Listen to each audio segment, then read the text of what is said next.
alabar y bendecir su nombre.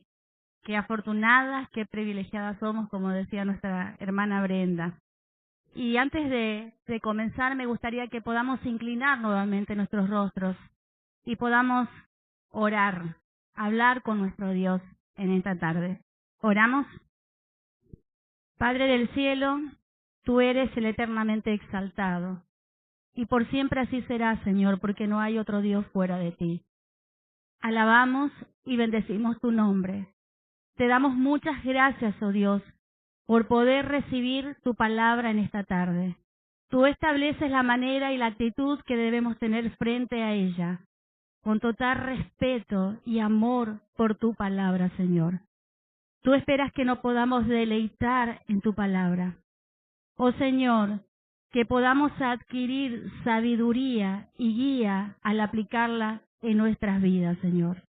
Quienes viven a la luz de tu palabra serán guiados, serán guardados, serán protegidos por ella, Señor. Te damos gracias por estas promesas. Señor, que tu Espíritu Santo hable a nuestros corazones, nos confronte con la realidad de nuestro corazón, nos haga ver a Cristo y nos haga ver su gracia, Señor, en esta tarde. En el nombre de Jesús oramos. Amén, Señor. Amén.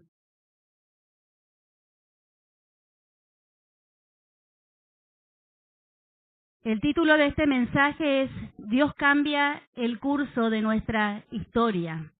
Dios cambia el curso de nuestra historia. ¿Cuánta frustración podemos llegar a sentir cuando nuestros planes forzosamente cambian de dirección? Pero con frecuencia Dios cambia los planes, no los suyos, sino los nuestros. Dice el Salmo 37:23 que por el Señor son ordenados los pasos del hombre, y Él se deleita en su camino, y el Señor se deleita en su camino. Es decir, que cuando Él cambia o impide quizás, o a nuestra vista como lo vemos, que nuestros planes prosperen, siempre, siempre es para su gloria y para nuestro bien. Elizabeth Elliot, una mujer y misionera influyente en los tiempos recientes, decía: si oramos como Cristo nos enseñó en el Padre Nuestro, hágase tu voluntad en la tierra como en el cielo, es muy posible que para hacerse su voluntad, la nuestra será deshecha cada cierto tiempo, de forma que yo haga lo que Él quiere y no lo que yo quiero. Nuestros planes, queridas hermanas, necesitan estar alineados a los planes de Él. Necesitan someterse a los planes de Dios a cada paso. Y en esta historia, Dios, en esta historia, como en la nuestra, vamos a ver que Él obra soberanamente y providencialmente hacia el cumplimiento de sus propósitos que son eternos. Eso que Él ha decretado antes de la fundación del mundo. Siempre les digo, si pudiéramos resumir en una palabra, podremos decir esto: providencia. Pero también podemos ver este atributo de Dios, su soberanía, gobernando y teniendo todo bajo su control. Yo las invito a que podamos ir al capítulo 8. Vamos a estar leyendo del versículo 1 al versículo 17 de Esther. Esther, capítulo 8, versículos del 1 al 17.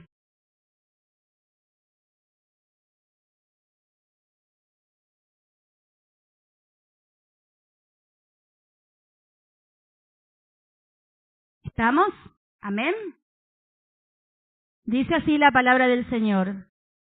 El mismo día, el rey Asuero dio a la reina Esther la casa de Amán, enemigo de los judíos, y Mardoqueo vino delante del rey, porque Esther le declaró lo que él era respecto de ella. Y se quitó el rey el anillo que recogió de Amán y lo dio a Mardoqueo. Y Esther puso a Mardoqueo sobre la casa de Amán. Volvió luego Esther a hablar delante del rey y se echó a sus pies llorando y rogándole que hiciese nula la maldad de Amán agageo y su designio que había tramado contra los judíos. Entonces el rey extendió a Ester el cetro de oro, y Ester se levantó y se puso en pie delante del rey, y dijo: si place al rey, y si he hallado gracia delante de él, y si le parece acertado al rey, y yo soy agradable a sus ojos, que se dé orden escrita para revocar las cartas que autorizan la trama de Amán, hijo de Amedata, agageo, que escribió para destruir a los judíos que están en todas las provincias del rey. Porque, ¿cómo podré yo ver el mal que alcanzará mi pueblo? ¿Cómo podré yo ver la destrucción de mi nación? Respondió el rey Asuero a la reina Ester y a Mardoqueo el judío: he aquí, yo he dado a Ester la casa de Amán, y a él han colgado en la horca, por cuanto extendió su mano contra los judíos. Escribid pues vosotros a los judíos como bien os pareciere en nombre del rey, y selladlo con el anillo del rey, porque un edicto que se escribe en nombre del rey y se sella con el anillo del rey no puede ser revocado. Entonces fueron llamados los escribanos del rey en el mes tercero, que es Sivan, a los 23 días de ese mes, y se escribió conforme a todo lo que mandó Mardoqueo a los judíos y a los sátrapos, los capitanes y los príncipes de la provincia que había desde la India hasta Etiopía. 127 provincias, a cada provincia según su escritura, y a cada pueblo conforme a su lengua, a los judíos también conforme a su escritura y lengua.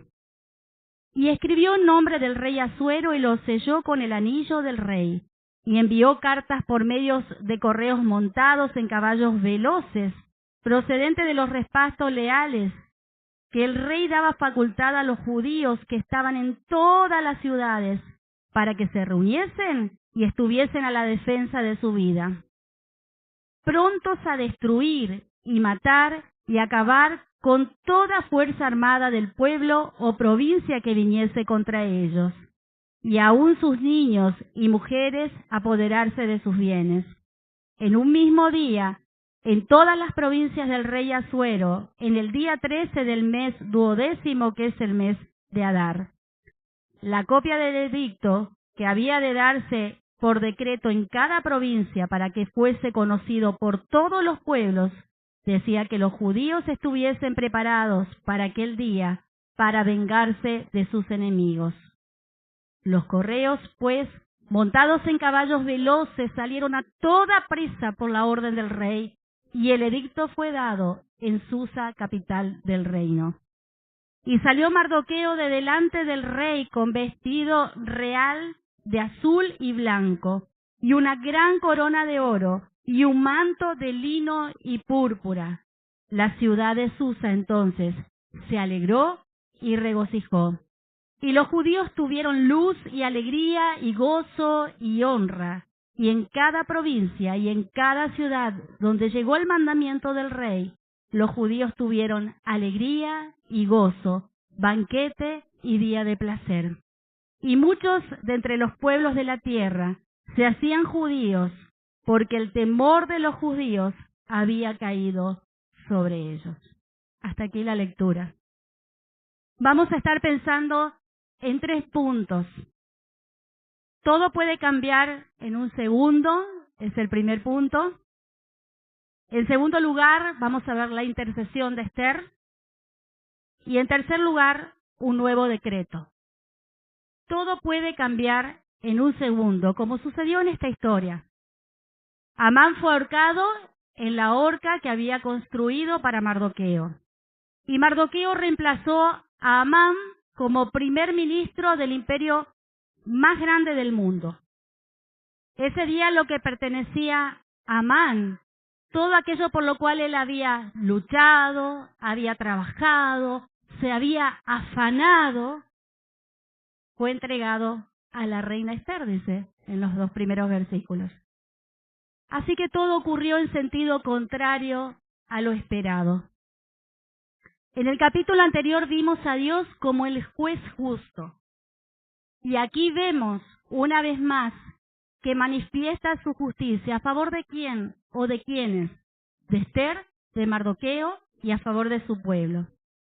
Ellos representaban al pueblo con el que Dios había hecho un pacto eterno, un pacto de fidelidad. Y Dios, como enseñamos a los niños, siempre cumple lo que promete. Así que Dios estaba siendo fiel a ese pacto que había hecho con el pueblo judío. El curso de las cosas está cambiando. Las circunstancias de ellos están cambiando. Qué fácil nos resulta a nosotras alegrarnos cuando todo comienza a verse bien a nuestras vistas, ¿verdad? Pero ¿cómo reaccionamos cuando lo inesperado irrumpe nuestros planes? O les hago otra pregunta. ¿Cuán dispuestas estamos a aceptar que Dios cambie nuestros planes? Cuando Él soberanamente actúa en nuestras vidas cambiando el curso de las cosas, ¿qué está buscando? ¿Cuál es el objetivo de Dios? Porque muchas veces en nuestro orgullo consideramos que nuestros planes son mejores que los de Dios y que no hay nada malo en ellos.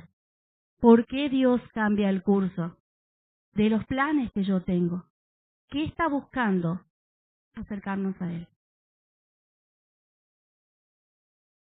Busca que nosotras rindamos nuestra voluntad a la suya, porque la suya, no la nuestra, su voluntad es agradable y perfecta siempre. Busca que nos rindamos para ser transformadas a la imagen de su Hijo Jesucristo. No solo que Él lleve gloria, sino que busca esto. Y esto nos revela de un Dios único, incomparable, que tiene una relación real y personal con su pueblo.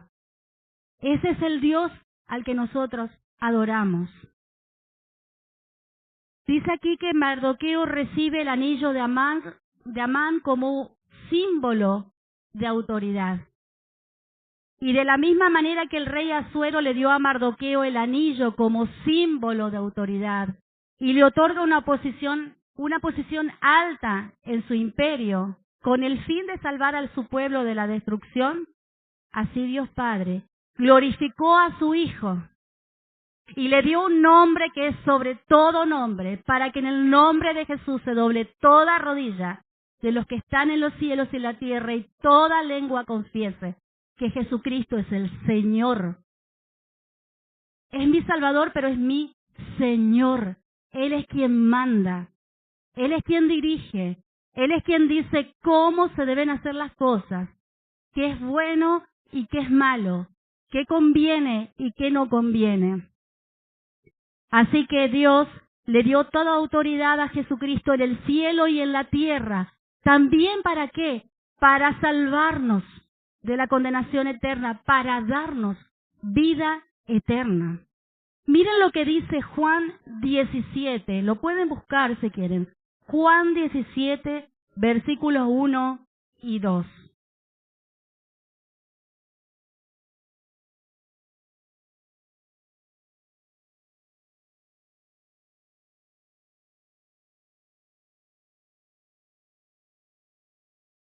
Estas cosas habló Jesús y levantando los ojos al cielo dijo: Padre, la hora ha llegado. Glorifica a tu Hijo, para que también tu Hijo te glorifique a ti. Como le has dado potestad, ¿sobre qué? Sobre toda carne. ¿Para qué? Para que dé vida eterna a todos los que le diste.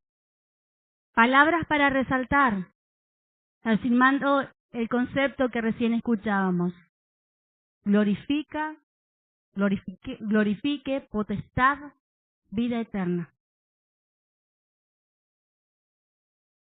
Dios le ha dado toda autoridad a su Hijo. Volvamos al pasaje.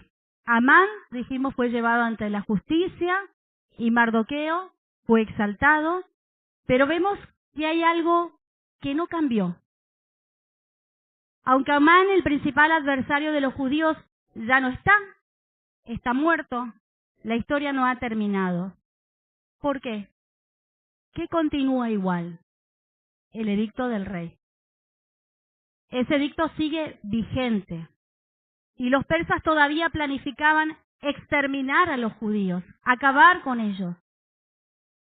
Y vamos a ver ahora cómo Esther se convierte en un instrumento en las manos de Dios, un instrumento clave para cambiar algo que era imposible para ellos cambiar, que era el edicto del rey. Y así pasamos al segundo punto, la intercesión de Esther, los versículos 3 al 6.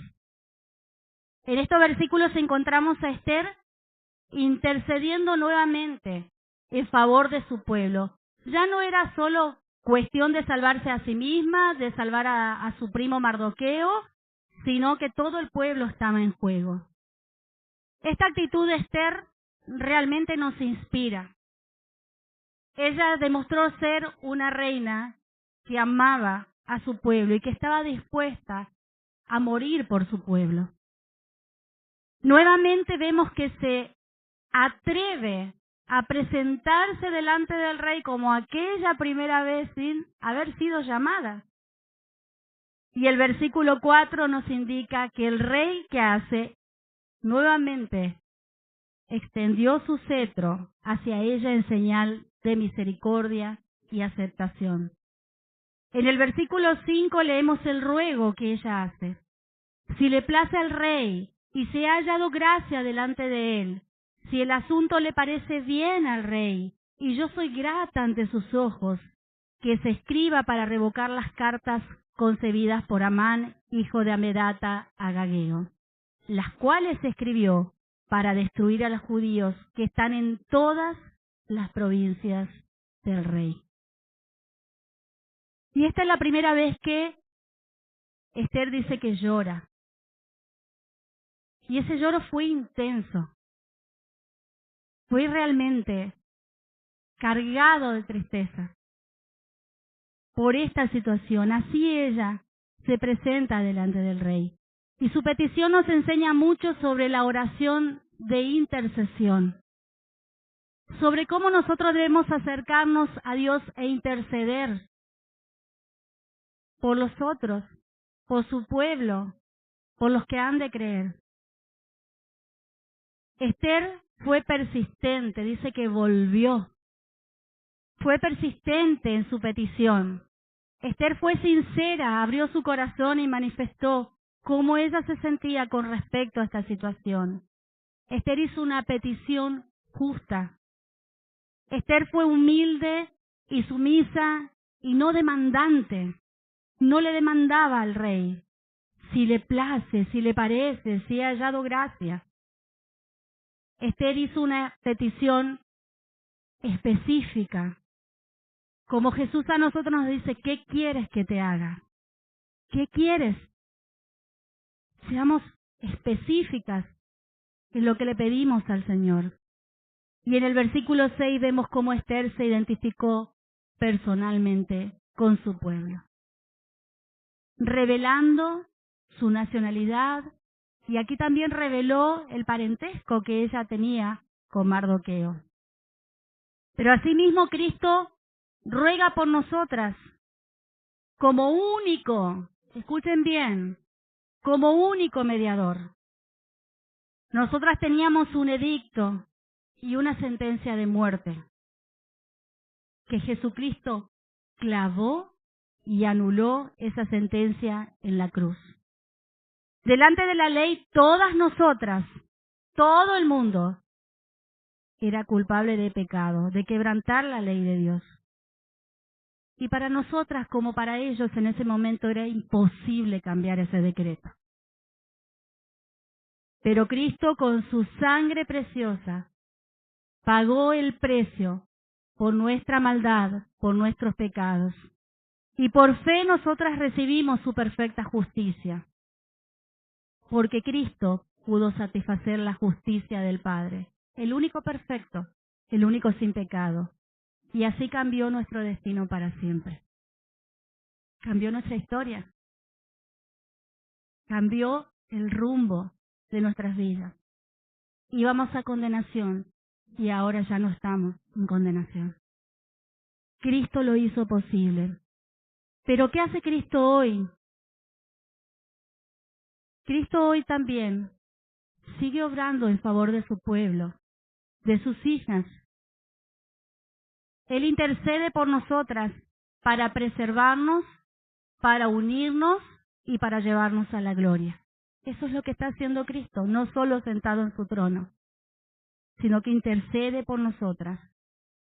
Eso encontramos en Juan 17, es la llamada oración sacerdotal de Jesucristo, donde Él intercede por sí mismo, intercede por los suyos e intercede por los que han de creer en su nombre. Ahora, ¿cómo es esa intercesión? Cuando nosotras decimos, estoy orando por vos, nos ponemos contentas que alguien se acuerde y ore por nosotros.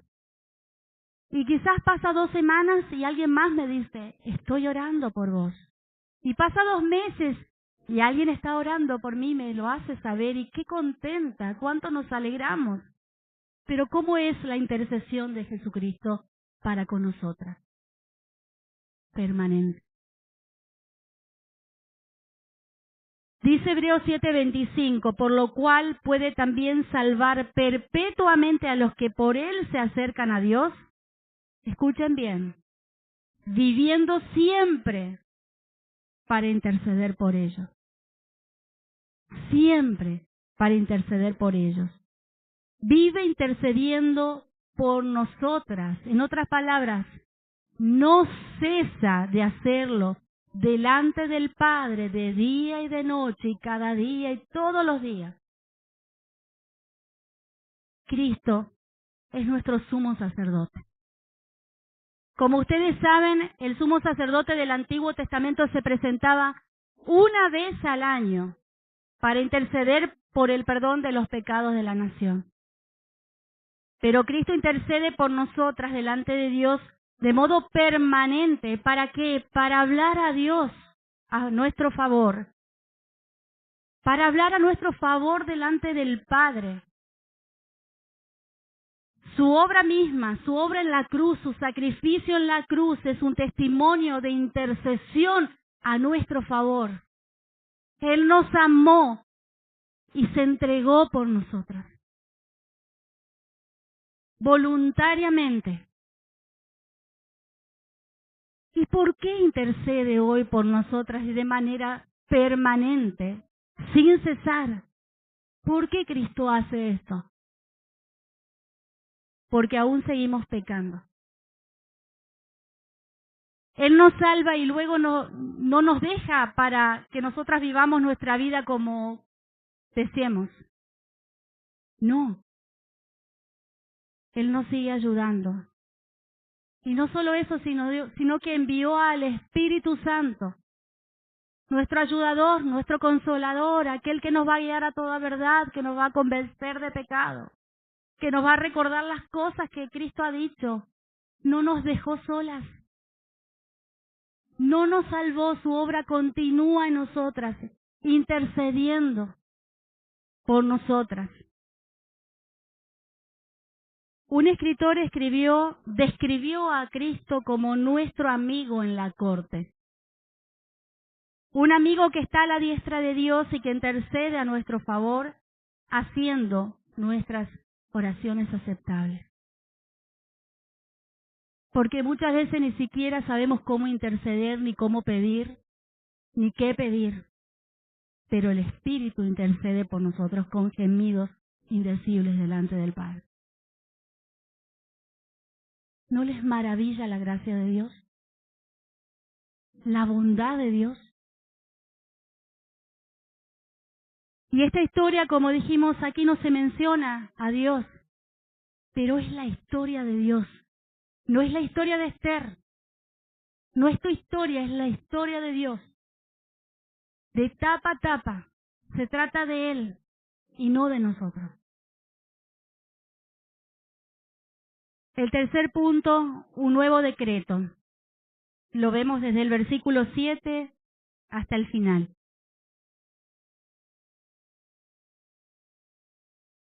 Las leyes de los persas establecían entonces que los edictos no podían revocarse. De manera que era necesario que se escribiera un nuevo edicto que pudiera usarse para contrarrestar el anterior edicto. Siempre Dios proveyendo una salida. ¿Por qué nos desesperamos? El decreto permitía a los judíos poder defenderse. Y no solo esto, sino destruir, dice la palabra, matar y exterminar. ¿Les resulta conocidos estos términos? Son los mismos términos que se utilizaron en el decreto que era contra el pueblo judío.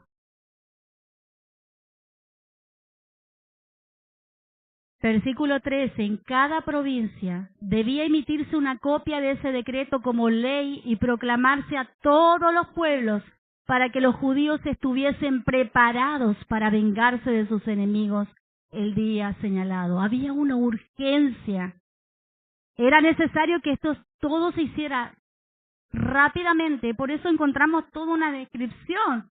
Nos habla hasta de caballos veloces. Yo me imagino todos corriendo para todos lados y saliendo con urgencia. Era necesario que cada pueblo, en todos los pueblos donde había judíos, escucharan la buena noticia. Dios reina y sigue en control. Y Él obra a favor de su pueblo.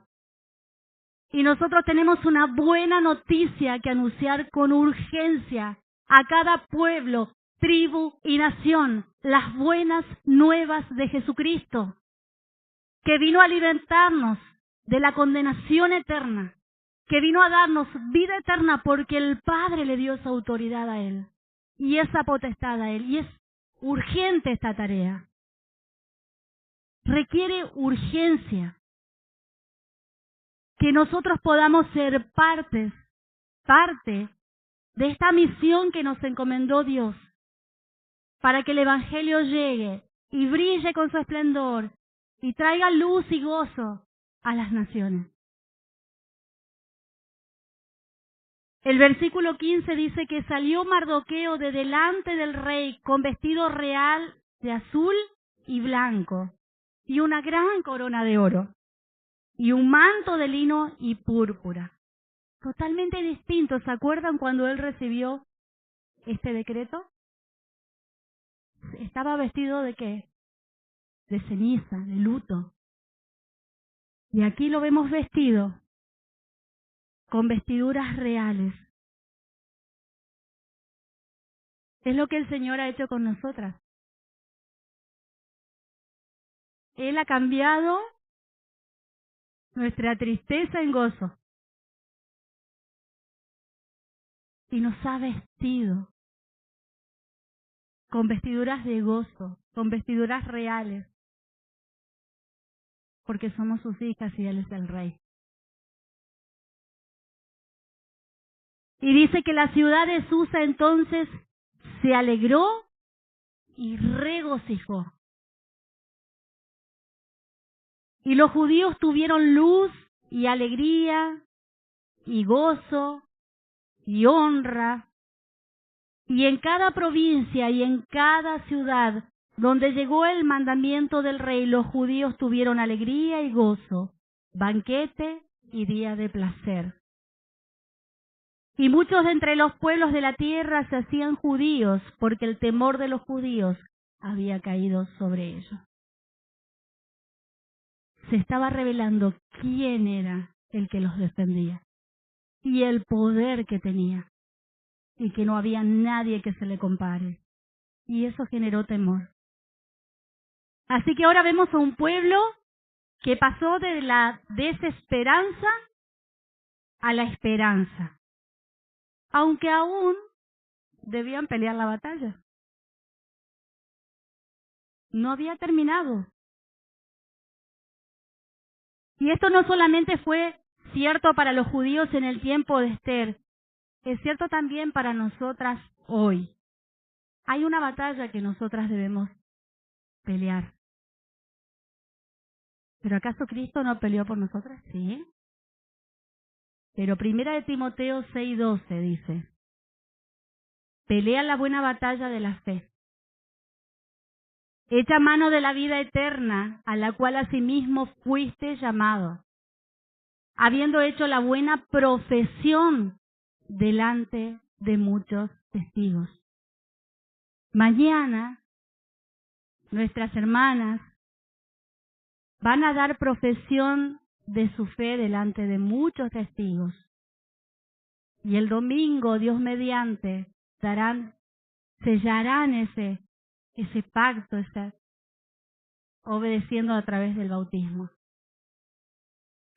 Y el Señor también les dice a ustedes, yo los salvé, yo los ayudo, yo intercedo por ustedes, pero peleen la buena batalla de la fe.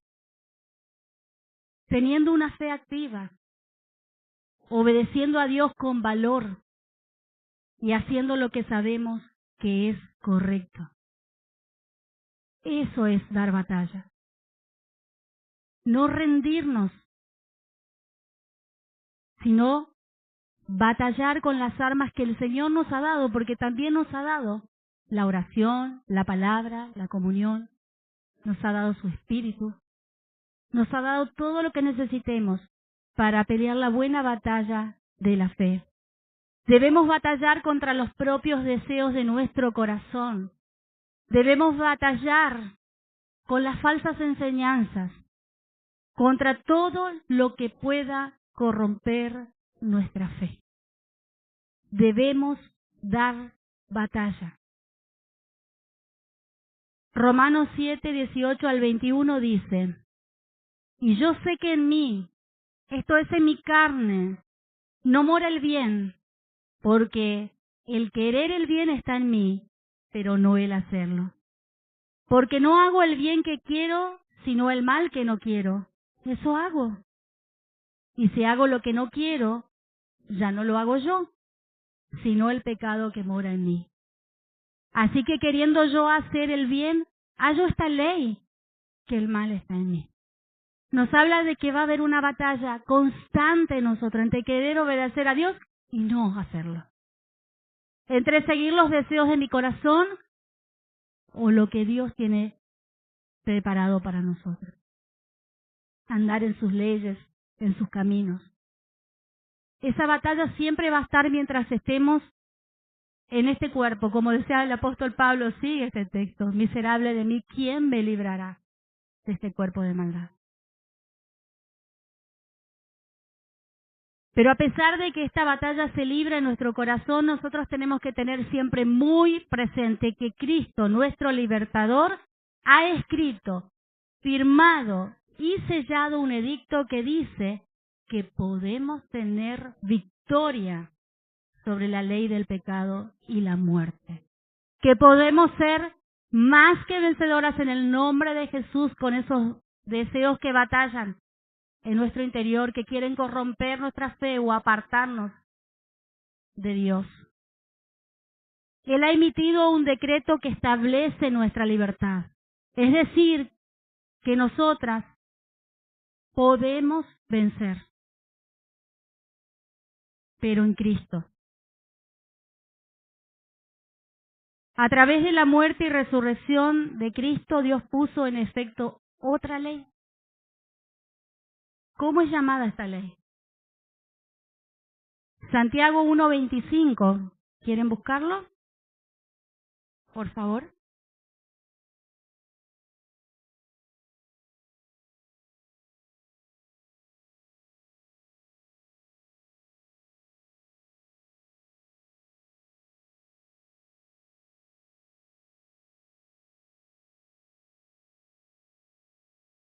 Santiago 1:25.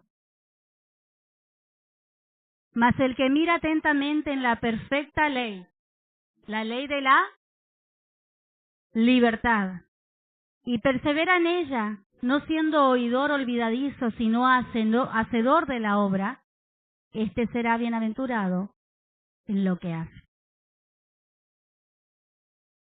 Hoy, mis queridas hermanas, de pura gracia estamos bajo un edicto de libertad. Ya no somos esclavas del pecado. El pecado no nos puede dominar. Podemos ser tentadas, pero podemos vencer y hacer lo justo y recto delante de Dios. No pecar. El viejo edicto está vigente, pero no tiene que gobernar nuestra vida. Porque la ley del Espíritu de vida en Cristo Jesús me ha librado de la ley del pecado y de la muerte, dice Romanos 8:2. De modo que no sirve aquí, de carne somos, pero todos pecamos. Sí, pero podemos vencer la tentación. ¿Por qué?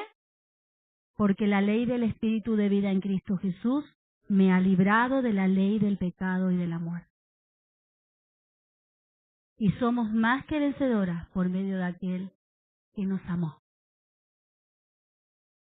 Esta verdad debería llevarnos a amar a Dios con todo nuestro corazón. Y yo creo que esa es la clave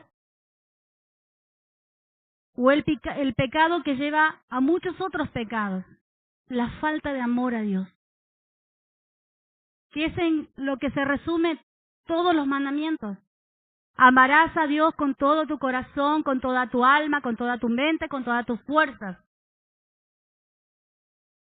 Ese es el primer mandamiento, y cuando no estamos amando a Dios sobre todas las cosas, hay otras cosas que comienzan a ganar en nuestra vida y ocupar nuestro corazón, nuestros pensamientos.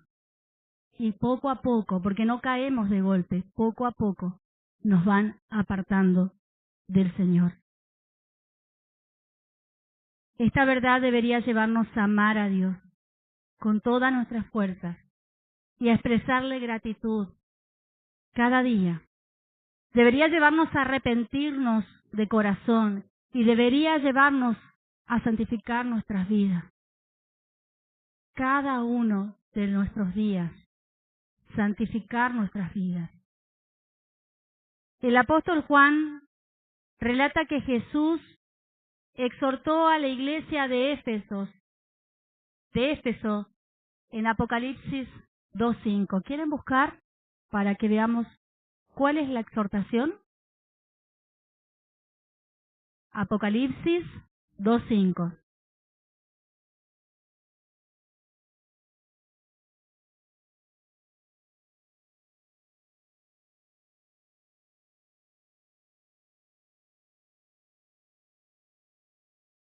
Dice así la palabra del Señor.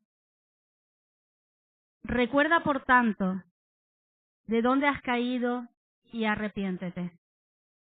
Y haz las primeras obras, pues si no, vendré pronto a ti y quitaré tu candelero de su lugar, si no te hubieres arrepentido. Nos habla de recuerda, mira, de dónde has caído, pero no para reconocer solamente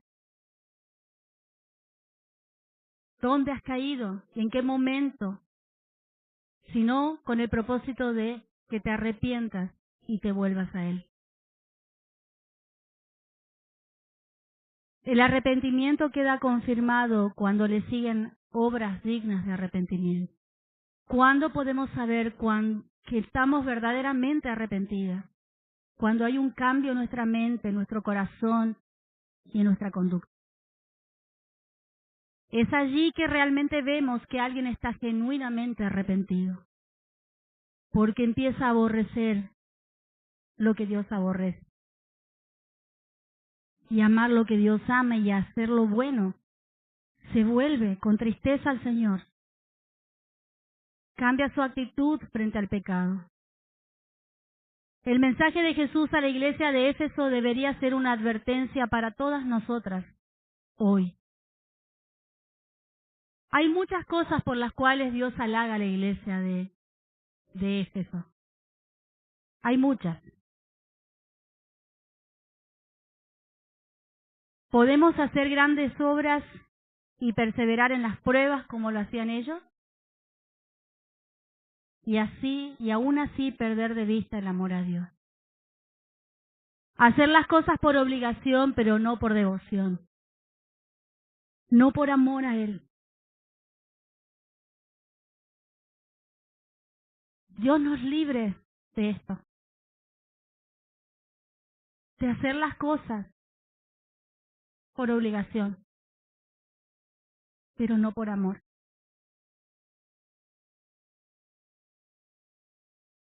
Ellos eran esforzados, ellos eran pacientes, ellos eran perseverantes, pero decir o hacer lo correcto no tiene sentido sin amor.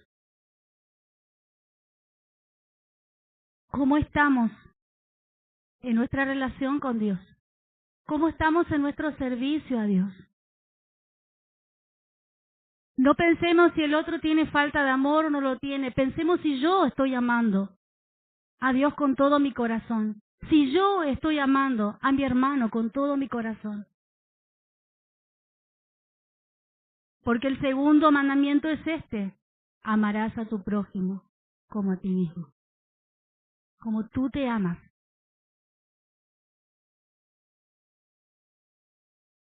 No dejemos pasar esta exhortación dejando que nuestra mente pecaminosa se vaya por otros lugares, buscando a quién acusar o buscando a quién llevar esta exhortación y para quién es.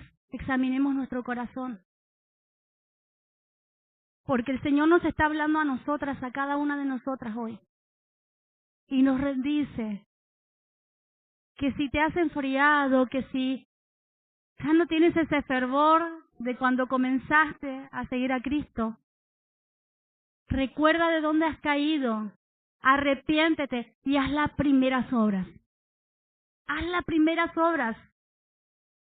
Cuando ese fervor, ese amor, esa gratitud por lo que Cristo estaba haciendo en tu vida te llevó a hacer con gozo todo cuanto hacías, a disfrutar de la comunión con Él, a disfrutar de la comunión con los hermanos. Recuerda dónde has caído y arrepiéntete y haz las primeras obras.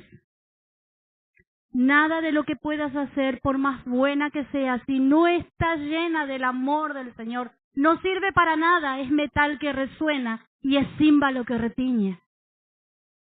El Señor no recibe gloria. El Señor no es glorificado. Y tú tampoco edificas a la iglesia, al pueblo de Cristo, con un servicio sin devoción a Dios. Y quiero terminar con un pasaje que se encuentra en Apocalipsis 2:7.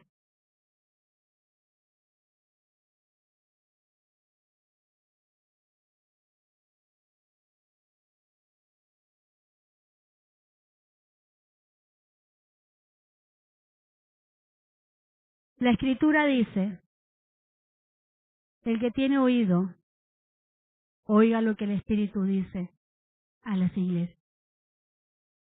Cuando dice el que tiene oído, es aquel que en sus oídos fueron abiertos por obra del Espíritu Santo y que hoy son ovejas del Señor.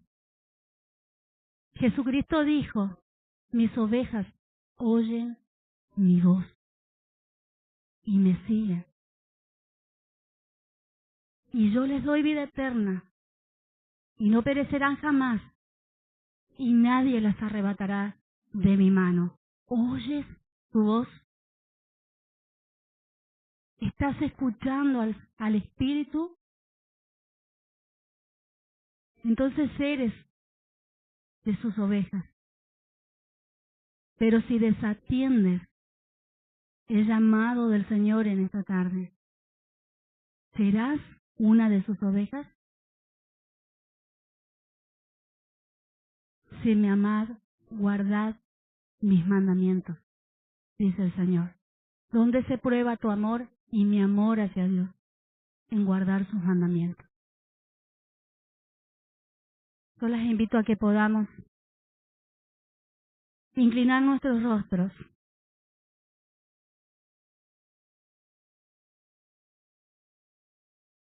en oración, podamos decirle: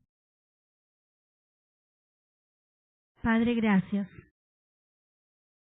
Muchas gracias por ese amor inquebrantable hacia nosotras tus hijas.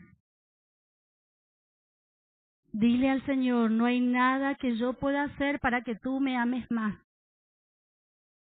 Y no hay nada que yo haga que pueda hacer que tú me ames menos, Señor.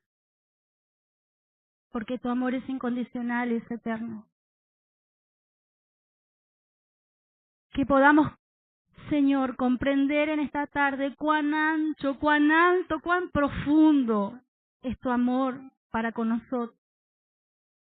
Y que ese amor ha sido derramado en nuestros corazones por medio de tu Espíritu Santo, Señor. No permitas, por favor, oh Señor, que nuestros corazones se endurezcan por el pecado. Que nos volvamos frías o insensibles, Señor, a tu voz, a tu llamado.